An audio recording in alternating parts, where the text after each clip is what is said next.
This is the After Party, live with Kim McAllister. Pick a couch, grab a drink, and settle into the conversation.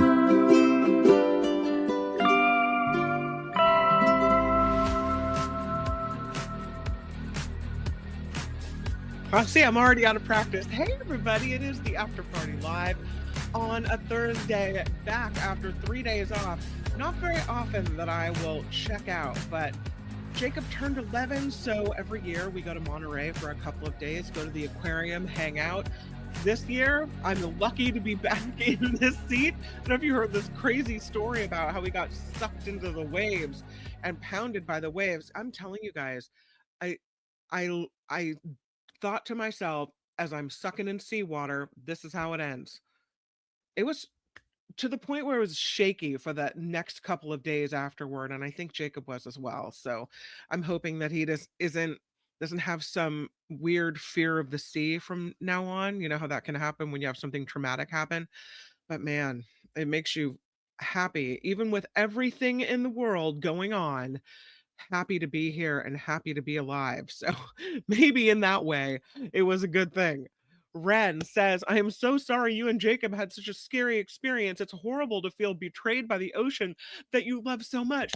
You are so right about that, because I could sit and smell the sea and listen to the waves and just love the ocean. And after that happened, I was like, it was hard for me to look out there again. So, God, you're so right on. She said, I'm very thankful you two are okay. You and me both, my friend. I'm telling you, that was some scary stuff. And you know what the weirdest thing is, Ren? And thank you for the $20. I always thought, I've done the stories, father rescues son from waves and dies himself, or family of four dies trying to chase after their dog in the waves. I've done these stories so much I can see myself in the headline, as I mentioned on Mark's show. I forget what my point was. I thought I was smarter than that. That's what I wanted to tell you. I thought that happens to other people who don't understand. Like, I'm not fresh off the plane from Kansas. I get the ocean. I know the ocean is powerful. I know you never turn your back on the ocean. I know you have to be careful. I walked down there with him. I, was steps away from my child at the ocean. Like, all of these things I know. So that happened to me. God, I just felt so stupid. Really crazy. Anyway, thank you for the $20 and for the nice comment. Trust me, I'm glad to be here as well. Jennifer says, I wanted to give you this yesterday and you weren't here celebrating Mark's 100K. I know it had to happen when I was away, right? But that's okay, because I was still like putting all the things for the show and creating all the thumbnails and everything. So $10 from Jennifer. Thank you so much for that. 100,000. Can you believe it? Now, I will say we've been at this for a couple of years. So it didn't happen overnight. It felt, though, like such a huge milestone. And I feel like the show is growing and successful. And I have to say that it's all because of you, every single one of you. Every time you click the thumbs up button, every time you watched it for however many minutes, the Mark Thompson Show, this show as well, anytime you share the show, anytime you tell someone about the show, anytime you contribute, like Jennifer just has done, you are part of the success of the show. And we wouldn't be sitting here doing these shows if you were not part of it. So that's as much your 100,000 subscribers as it is ours. It's our success together. So thank you. Huge thank you for making that happen. Just so appreciate it. $10, 10 from Trevor in Hollywood. Happy belated birthday to Jake. He says, I'd like this to go directly to Jake. So noted.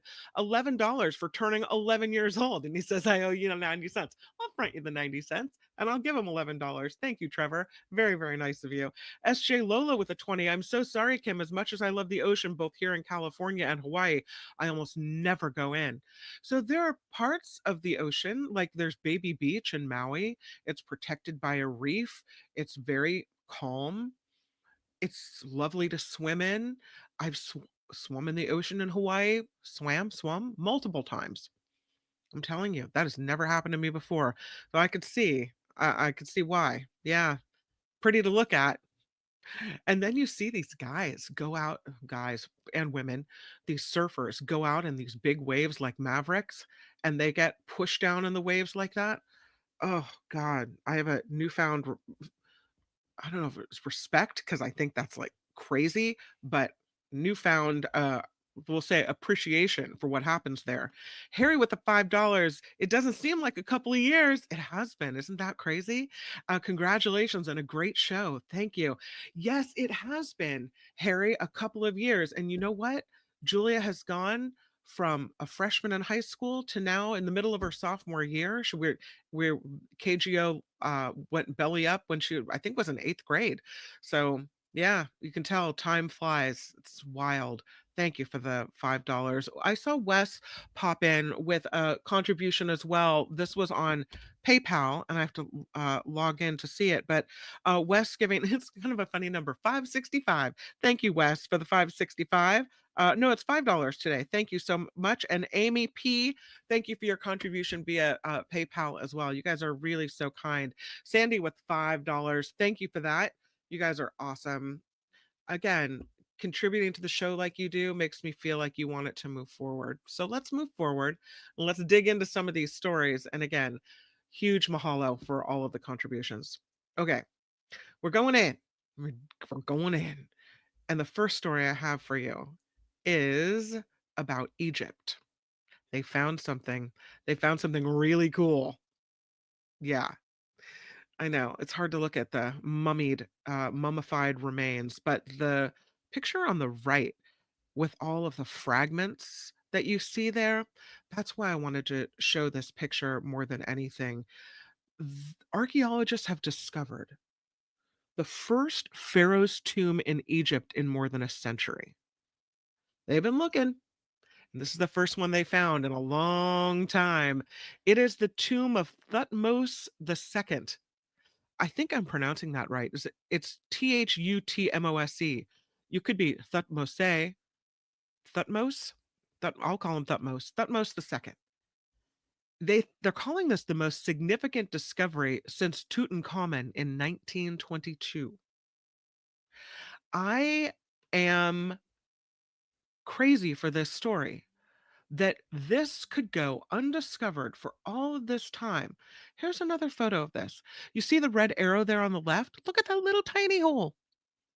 You would think this has been sitting there for 100 years. Why has no one wandered in there and figured out what the heck was going on?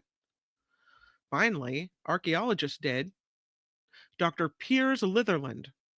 He was looking, and they went into this hole in this area in the Valley of the Kings in Egypt.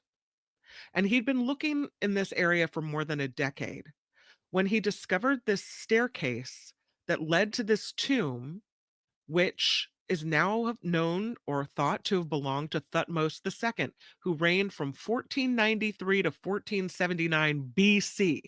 Ancient tomb. When they went in, it was clear that there was flooded debris in there.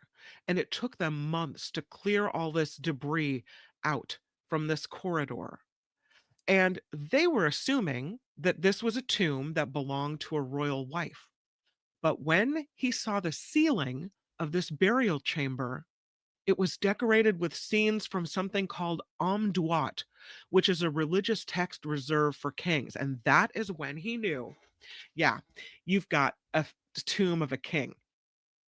He said it was an extraordinary sort of bewilderment that he felt. When he came out, he said his wife was waiting outside, and the only thing he could do was burst into tears. I guess when you've been looking for something for 10 years and you find it, it's an emotional experience. So they cleared all the flood debris out of this cavern tomb, and they thought they would find the crushed remains of a burial underneath it, but it was completely empty. It possibly was robbed, but that's not what they think. They think it was deliberately emptied. They said they'd worked to worked out that the tomb had been flooded. It had been built underneath a waterfall, and it had filled with water at some stage, he thinks within about 6 years after the burial. So they surmise that the remains of this king were taken out through a subsidiary corridor and moved somewhere else. And they say it was only gradually, as they sifted through all the material, tons and tons of broken limestone, that they discovered these small fragments of alabaster, which named Thutmose II. The fragments were probably broken when this tomb was moved. He said, thank goodness they actually broke some, because that's how they know whose tomb this was. There's some of the fragments. Thutmose II. Yeah. Uh, the Thutmose II was the husband and the half brother of Hatshepsut. Can I say it? Hatshepsut. That is one of Egypt's greatest pharaohs and one of the few women to rule in her own right. Um, they say the discovery of this area solves one of the great mysteries of ancient Egypt, the location of the tombs of the early 18th dynasty kings. The tomb of this ancestor of Tutankhamun had never been found because it was always thought to be at the other end of the mountain near the Valley of the Kings. So, considering that the evidence and the contents of the tomb were moved to a second tomb, the possible existence of a second, most likely intact tomb of Thutmose II, they say, is an astonishing possibility here. So that's pretty cool. I love to see it. Something else they found, Lucille. Kind of a fuzzy picture of Lou. Not the Lucille, the mascot of the San Francisco Giants. But this is a wandering sea lion in California, a juvenile. CHP in San Francisco say they were called out to Highway 101 near the Candlestick Park off ramp. How fitting is that? That this sea lion, initially misidentified as a seal, and I could see why, was seen in the northbound lanes on the freeway at the Candlestick Park off ramp. The person who called 911 said they were able to avoid crashing into the seal pup, but they were really worried that the next car that came along would hit the seal and injure or kill it. So the driver pulls over, waits for the CHP, and then assists officers, guiding the sea lion to the right shoulder through an opening in the retaining wall and then right back into the San Francisco Bay. They uh they named the animal Lucille because of this. The CHP said, we never know what to expect on any given day.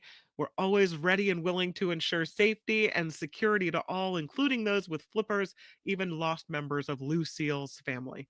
So Lucille is back. And I would say that driver who helped the CHP, you're a hero. Thank you. Thank you for doing it. There's another seal story I have. Back to back seal stories. Look at that. This one in Connecticut. This wayward seal was found wandering the streets of Connecticut City. New Haven is where it was found. Uh, no one knows how it ended up in the city. The seal was crawling along a city street, the patrol vehicle kind of pulling up next to it, flashing lights, trying to keep it safe.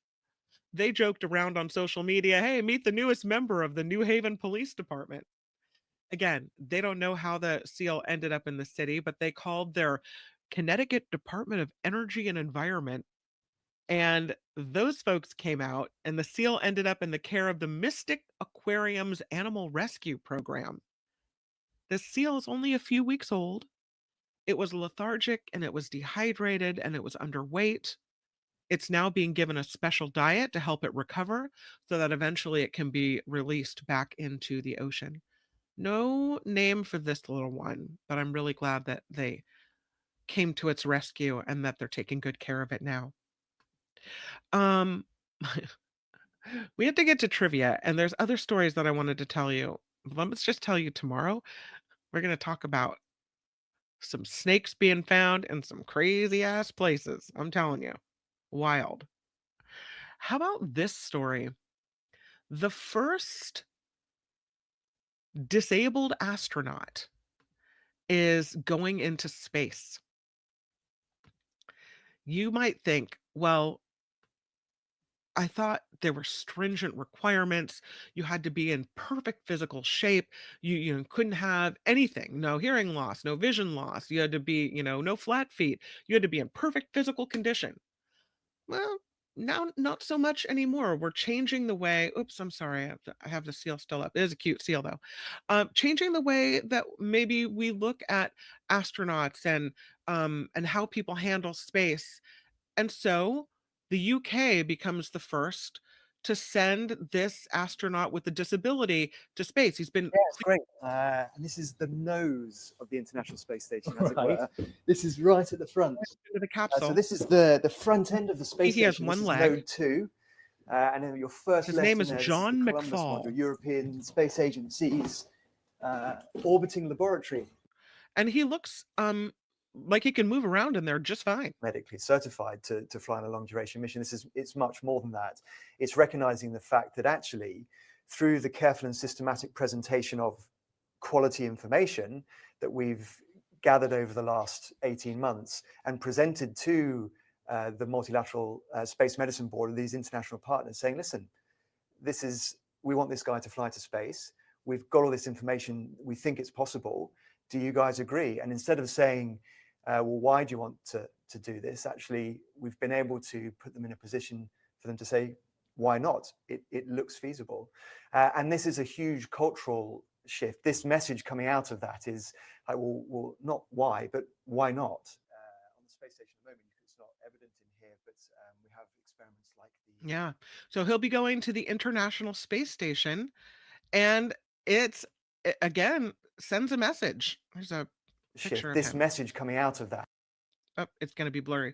But yeah, so that's I think that's exciting, and it's interesting how the message is shifting in that regard. Again, his name is John McFall, and he's with the UK. He's going to become the first person with a physical disability to take part in a mission to the International Space Station on behalf of the European Space Agency, the ESA. He is a former Paralympian. He's a sprinter from Cardiff. He has been medically certified to undertake long duration space missions. And he said, yeah, it's great to have completed a feasibility study, and it's demonstrated there is no technical showstopper this is what he said, for me flying to the International Space Station. So exciting. He said it just happens to be in the space industry, but it doesn't mean that this isn't possible in many, many other sectors as well. I think I might have time for one more story before we get to trivia. I know you guys are waiting for it. And I'll tell you in a minute how I devised one of today's topics. How about we do this one? This is a snow village. A snow village in China, and everyone wanted to go see all the snow. It was being hyped up as a great tourist destination in China. Well, the snow village had to temporarily shut down and apologized to visitors for using fake snow made from cotton and soapy water. Wait, there's no snow in Snow Village? The Chengdu Snow Village in the Sichuan province issued an apology on social media after facing online criticism from visitors who arrived to find the snow was an unconvincing mixture of cotton and soapy water. Busted. The operators of Snow Village said they had snow and it was looking good, but then they got this stretch of unseasonably warm weather, and they were forced, they said, to use the fake snow.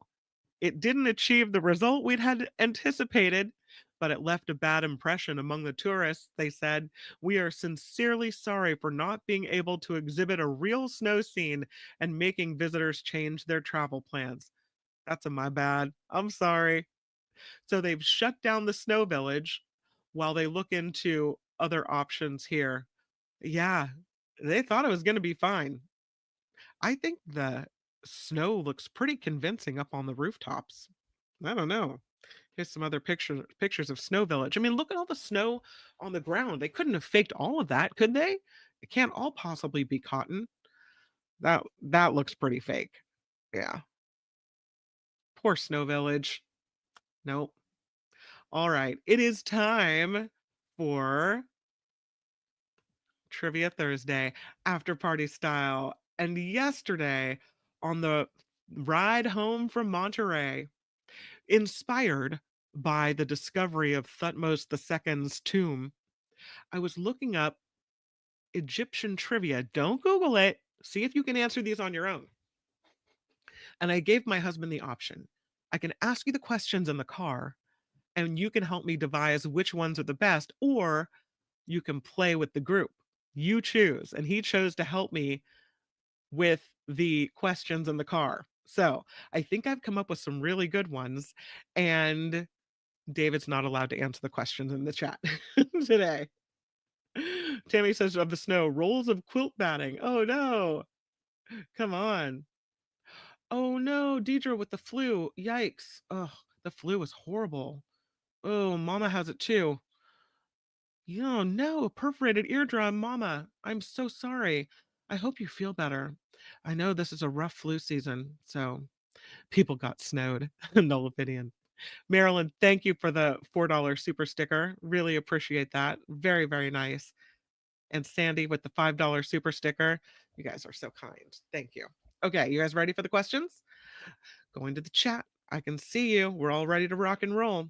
Yeah, Gordon, get well soon, sick people. Take good care of yourself. Lots of fluid, right? Mm. John has the flu so bad. Oh no. I hope it's not COVID. With the taste and stuff in the mouth. Oh, good. You got Tamiflu. So you're diagnosed. Okay, good. All right. Well, feel better. Everyone who's suffering. I'm so sorry. Take good care of yourselves because I love y'all. Mask up, y'all, says Heather. It's time for the masks again. Okay, trivia. I swear we're getting to it. The first question is what is the name of the container used in mummification? What is the name of the container used in mummification? All my life, I never heard of such a thing. I had to look it up, make sure my husband was right. Oh, okay. So that's one container, a different kind of container used in the process of, I should say, sarcophagus. If you said sarcophagus, I will accept it. Ren has what I'm looking for. It's called a Coptic jar. I had never heard of it. Yes. What was stored? It's a canopic, actually. It's a canopic jar. What was stored in the canopic jar? But Ren knows what I was trying to say. Mm-hmm. A canopic jar. Mm-hmm. S.J. Lola. Canopic. A pickle jar. Coptic jar. Yeah. Teacher Lori has it. Absolutely. It's a Coptic jar. Gordon says it was for organs. That's right. They took out your brain and they took out your guts and they took out all the important stuff and they put it in these Coptic jars. It held organs. Tammy has it as well. Wes has it. You guys knew. I had no idea what that was. I had how I missed that in life. I don't know. Josh has it. Ren, Rev, uh, Nullifidian, testicles. Hey, maybe among them. Absolutely. Heather says brain and heart and junk. Yeah. Pickled organs. Coptic is Egyptian Christians. Uh, it's canopic. But she knew what I was trying to say. Yeah. So there you go. What did ancient Egyptians believe the Nile River was? What did ancient Egyptians believe that the Nile River was? Canopic jars are creepy. Like those little bags they put in chickens, kind of something. Lori was teaching people that in 6th grade. I should have been in Lori's class. She teaches the cool stuff. They thought it was a river to the underworld. They thought it was a huge potty. They thought it was fertility. Gordon is right. They thought it was the source of all life, which I would also say is akin to fertility. So I'll give it to William. I'll give it to Gordon. Who else had it? Life. Tammy says yes, life. Um, River of Life. Yes, John. Excellent. Next one. What do you call the ancient symbols Egyptians used to record stories?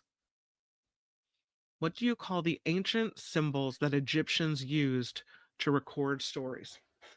I gotta pick some easy ones along with the hard ones. So yes, you guys are very right. Heather is a fast typer today with hieroglyphics. Sandy has it. William has it. Teacher Lori has it. And SJ Lola, Ren, Wes, JT, and Josh, and Karen, and Peter, and Gordon, and Mo. You guys all got it. Well done. Where was King Tut's tomb found? I've already said this place today on the show in the other story. Where was King Tut's tomb found?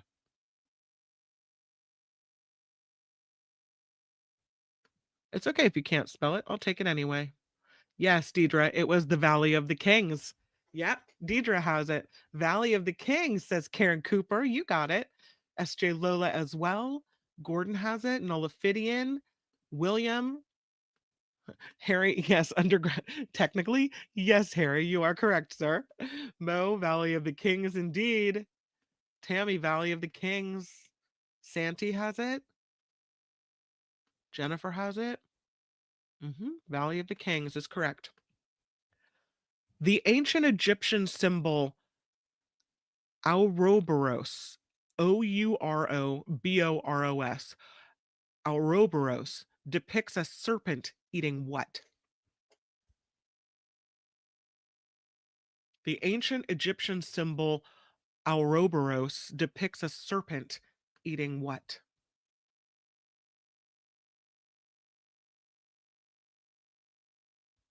Yes, Teacher Lori has it. Looks like Peter has it.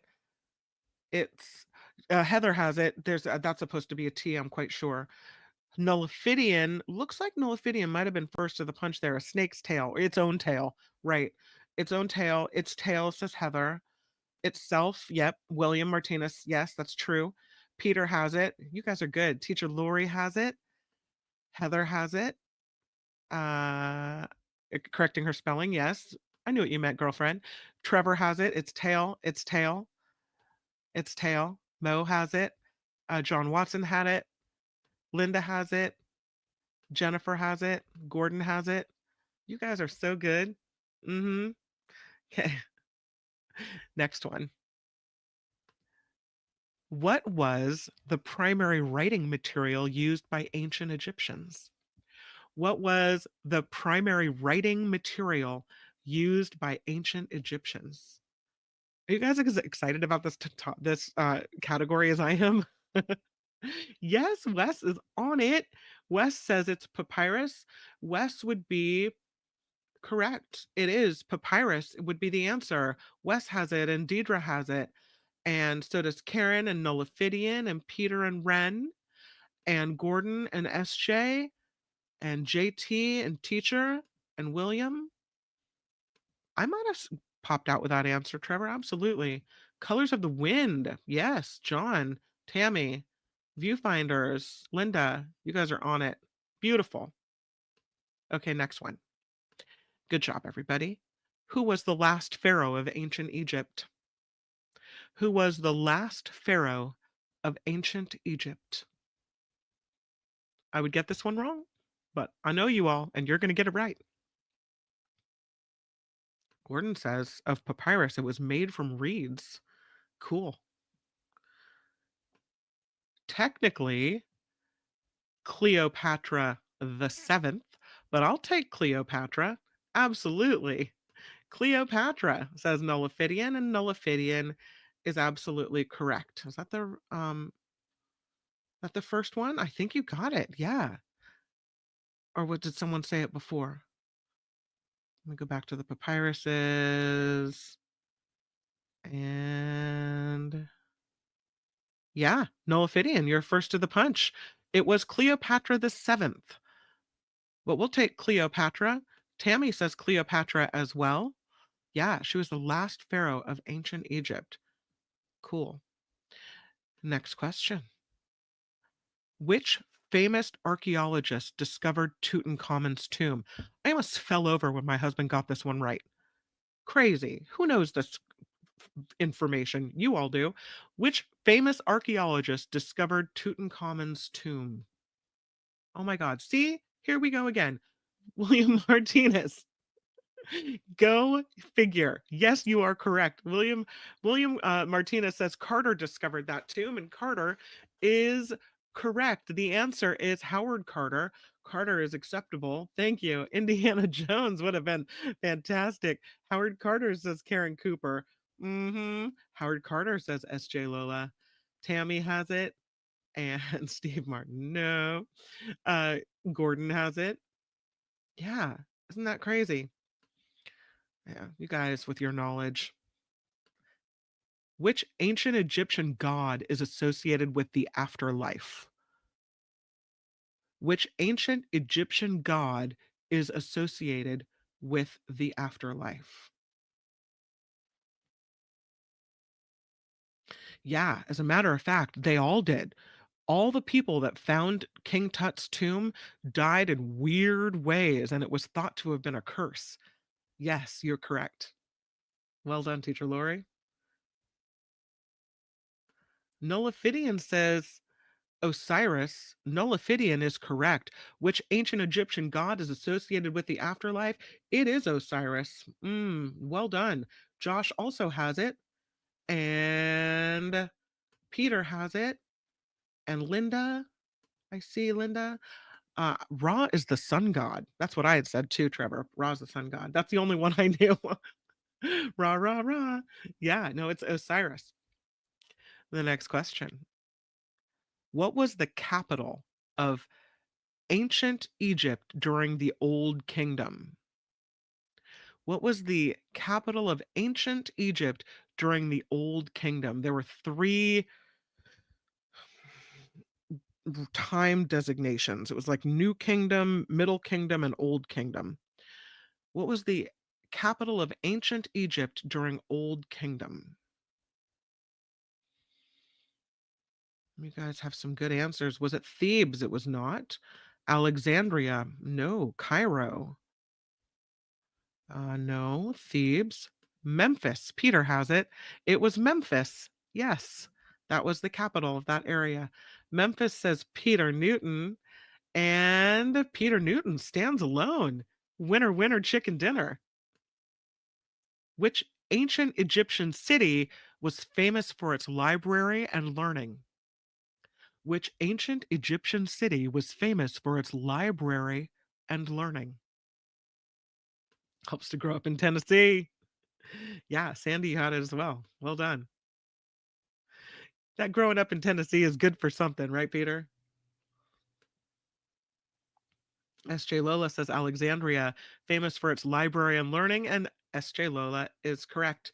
Josh says Alexandria. Yes, Peter has it. Deidre, Nullifidian, Ren, Jennifer L. Alexander. I don't know why Jennifer. Every time I see her name, I just want to call you Jen. You know, like we're on nickname basis with each other. Jen has it. Karen has it. Tammy has it. John has it. Heather, John, Slade. Well done. Nicely done. What is the name of the god who was depicted with the head of a jackal? The name of the god depicted with the head of a jackal.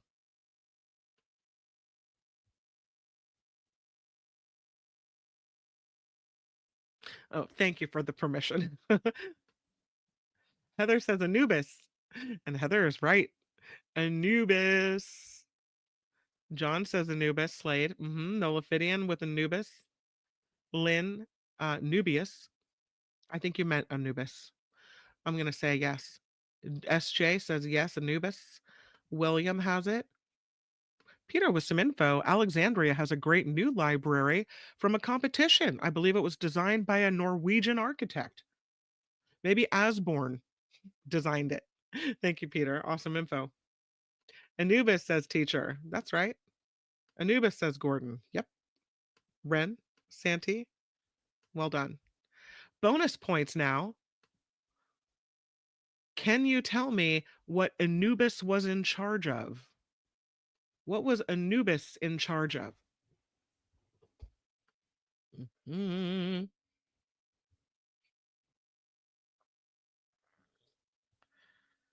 What was Anubis in charge of? The underworld, says Karen. The maze, says Jen. The afterlife, says William. The booze stash, says Heather. The boat across the river, says John. The underworld, the tombs. Taking everyone to the underworld. Yeah. Anubis in Egyptian mythology was primarily responsible for the mummification process, guiding the souls of the dead into the afterlife and weighing their hearts to determine if they were worthy of entering the realm of the dead. Guiding people into the afterlife? Sure. Taking everyone to the underworld? Yeah, kind of, but also taking out their guts and weighing their hearts, right? Yeah, I thought that was interesting. Just thought I'd throw it in there. Okay, I have a few more of these, and then I also have a few 80s TV trivia questions for you as well by request from Murphy. What ancient Egyptian necropolis is home to the Valley of the Queens? What ancient Egyptian necropolis is home to the Valley of the Queens?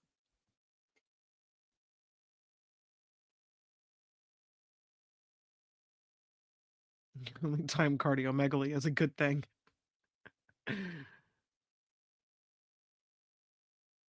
Valley of the Dead. It's the name of a town. Valley of the Queens.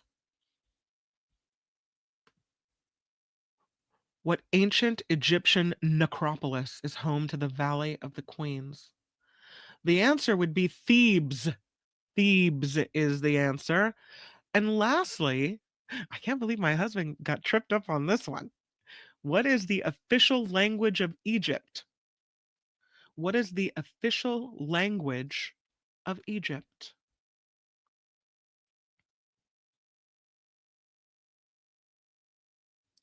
I don't know. I said called out your name for being right a few times. I don't think you, Jennifer, that you were wrong. Um, Hebrew, says Wes. Coptic, says William. Arabic, says Nullifidian. And Nullifidian is correct. The official language of Egypt is Arabic. Nullifidian has it. Peter has it. Ren has it. Judy has it. Egyptian, you would think. And it's Arabic. Linda says Arabic. Yep. Arabic. Santi, Gordon, John. No. Uh, Teacher has it. Absolutely. Valley of the Queen sounds like a drag show. Oh, the best kind, right? An Egyptian drag show. Uh, okay, next question. What was the name of, we're switching topics to 80s TV for Murphy. What was the name of Frasier's dog on Cheers? What's the name of Frasier's dog on Cheers? 80s TV trivia. Just a few questions as we wrap her up. Eddie. Why is that so familiar? I think that was it the dad's dog? Frasier's dog. Everyone says Eddie. Oh, Eddie, says SJ Lola. I want to say you're right, but that's not the answer I have. Heather says Eddie. Eddie Spike. Eddie Freud. That's closest. That's the closest one. The answer that I have is Pavlov. Eddie was from the Frasier show. Oh, yeah. I think you're correct. The name of Frasier's dog on Cheers is Pavlov. Frasier was apparently forced to give the dog to Sam when it was found that Diane was allergic, and Sam renamed the dog Diane. On his show, Doogie Howser supposedly scored a 1600 on his SAT at what age? Doogie Howser supposedly scored a 1600 on the SAT at what age? You remember? 14, says Deidre. 14. I got a 12. I got a 14, a 16, a 7, a 7. Okay, I'll give it to the two sevens. Who said 7? Jennifer and Gordon said 7. The answer is 6. He was said to have scored a 1600 on the SAT at the age of 6. This movie hunk guest starred on Growing Pains. This movie hunk guest starred on Growing Pains. I mean, don't be too impressed. It was a fictional TV show, right?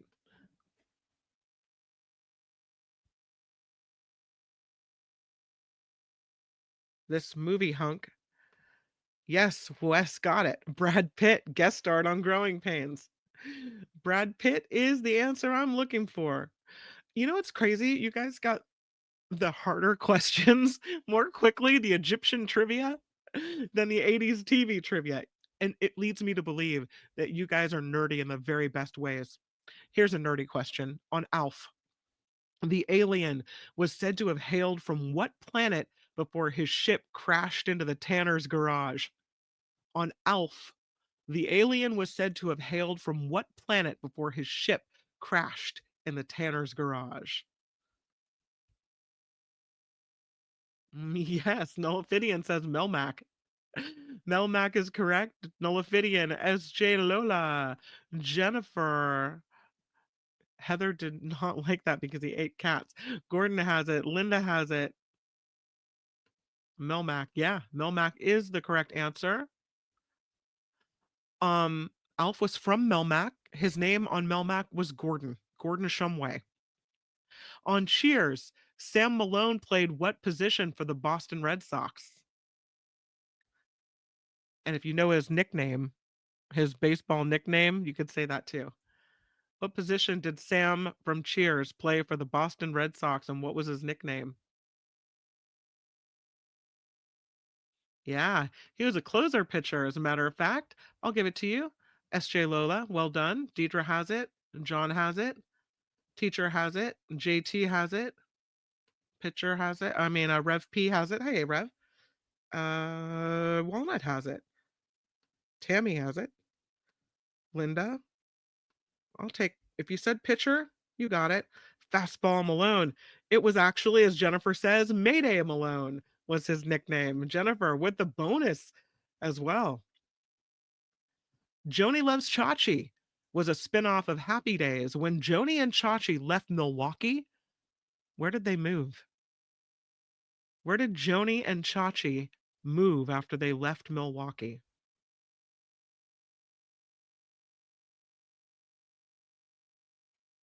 That is right. He was injured. They did move to Chicago, SJ Lola. SJ has it. Gordon has it. Nice. Josh is like Guantanamo. I don't know. Tom Hanks played Kip Wilson in the ABC sitcom Bosom Buddies. I used to love the theme song to that show. Who played Henry Desmond, the other man in drag in that show? Speaking of Valley of the Queens. Tom Hanks was Kip Wilson in Bosom Buddies. Who was Henry Desmond? Who played the other guy? Yeah, that's right. SJ says it was Peter Scolari. And that is correct. It was Peter Scolari. I used to like that show. Walnut says Peter Scolari, and John Slade has it. Trevor has it. Sandy has it. Mm-hmm. I liked it too. Okay, last question. What was the name of the interior decorating firm the 4 women on Designing Women worked for, or at which they worked? The question is phrased with the preposition at the end of a sentence, which drives me crazy. Here's the sentence reads this. What was the name the interior decorating firm of the 4 women on Designing Women worked at? Don't end a sentence with the word at, right? What was the name at which the 4 women on Designing Women worked?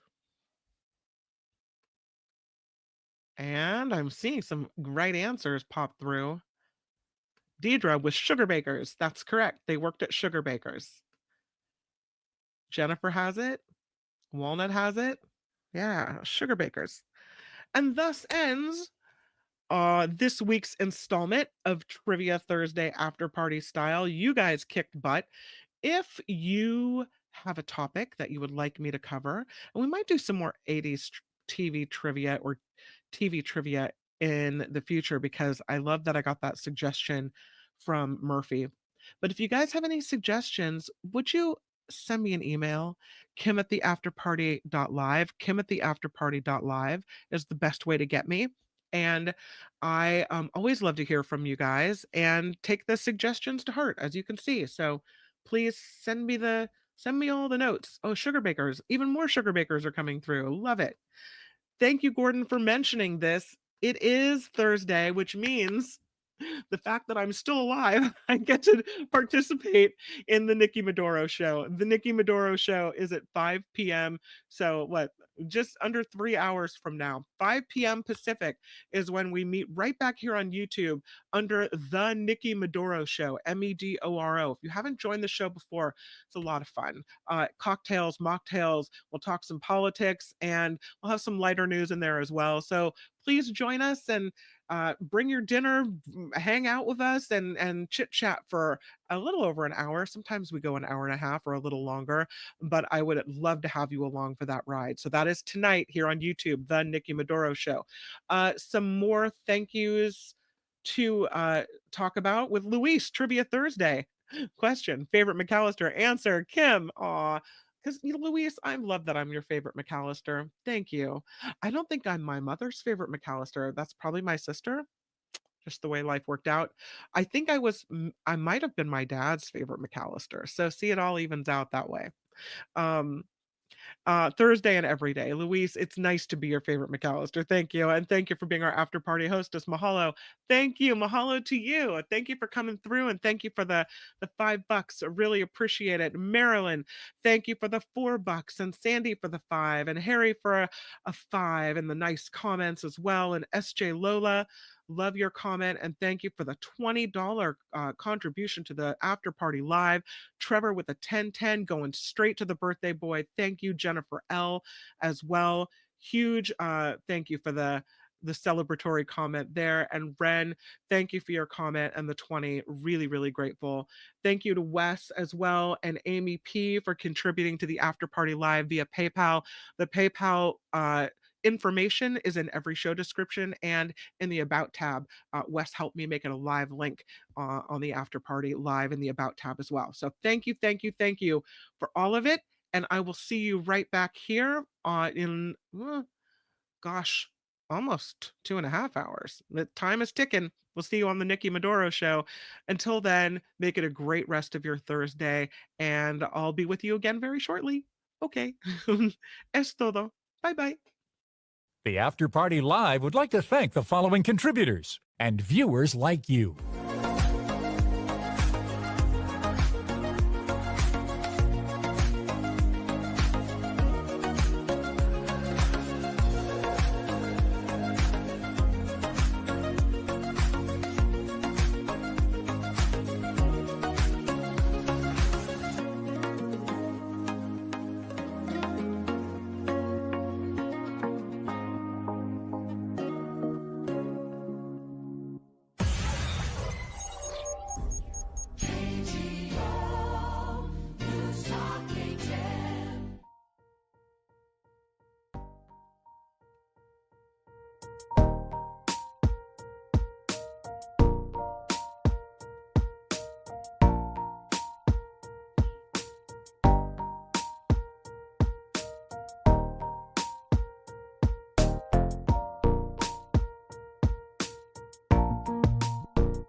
I could have been that guy.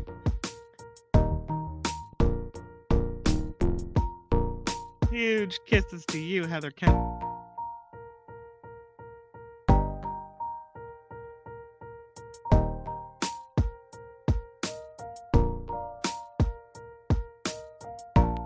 Aw, Rev.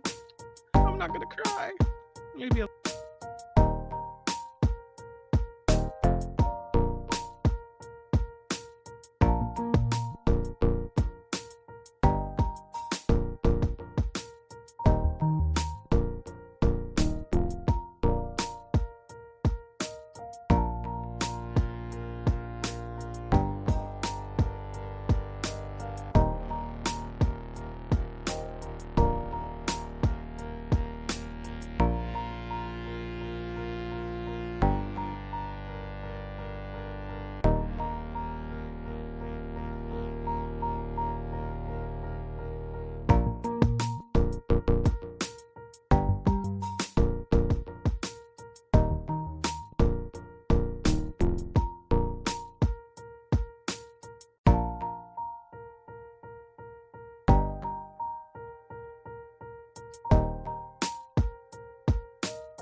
more like I'm bowing before the ocean, grateful for my life. I don't feel very powerful.